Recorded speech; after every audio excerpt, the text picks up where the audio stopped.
You've probably come into contact with spores before. Have you ever walked into your bathroom and noticed a musty smell? And then looked to see a glaze of green and black on the shower curtains? You had mold. You might remember hearing news stories on dangers of mold and how it can infect your lungs and cause allergies and other nasty illnesses. But it's not just the mold that can make you sick. It's the spores. Spores are single-celled reproductive units of non-flowering plants, bacteria, fungi, and algae. Basically, spores are the babies, except that they didn't need a mom and a dad. Think of them like seeds. They are made to grow a new plant, and all they need is a proper environment to thrive. A spore is typically a single cell surrounded by a thick cell wall for protection. Once the spores are formed, the organism releases them into the environment to grow and thrive. This process of release is called sporulation.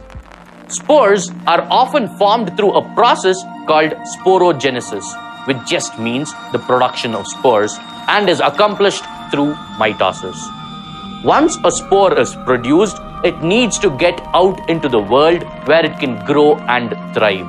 It does this through dispersal adaptations in the spore, which are different features which allow the spore to travel. Some spores are so light that they get picked up by wind and blown to a new place. Other spores ride on the currents of rivers, get shot out into the air by the fungus which made them, or placed in a fragile container that bursts open when touched. One valid question that you might be asking now is, what is the difference between spore formation and multiple fission? In multiple fission, the nucleus divides several times simultaneously or successively into a number of daughter nuclei, and then the cytoplasm divides into as many cells as there are nuclei, each cell containing a nucleus. Whereas in spore formation, globular structures known as sporangia are formed, which contain spores. The sporangia burst to release spores, and each of these spores germinate to produce a new individual. A point to note here is that the life cycle of all plants follow what is termed as alternation of generations, with one generation having haploid organisms called gametophytes and the other having diploid organisms called sporophytes. A specialized structure called the sporangium is present in the diploid sporophyte form. This is what houses the spores.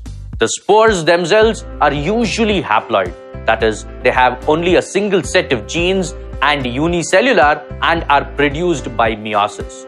They can mature further and give rise to multicellular individuals with haploid genomes called gametophytes.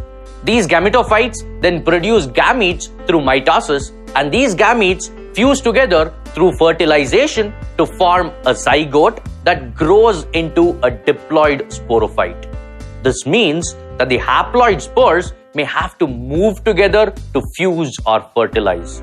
So, in comes motility.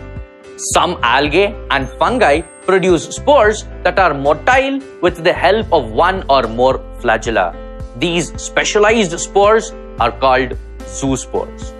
So, in plants, the spores housed in sporangia are haploid and give rise to the haploid gametophyte through asexual reproduction, and the gametes formed from gametophytes fertilize to fuse together in sexual reproduction to form the sporophyte.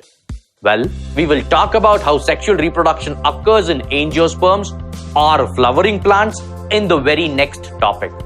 For now, let's stick to our discussion of asexual reproduction. So, I just told you that spores are usually haploid. So, does that mean that there are going to be diploid spores as well? Turns out, many fungi produce diploid spores. They are termed mitospores or conidiospores or conidia. The term mitospore should give you a clue. Yep, they arise as a result of mitosis. So, why am I talking about this? It turns out that these mitospores are characteristic of phylum Ascomycota, whose most famous member is Penicillium, from which the antibiotic penicillin is obtained.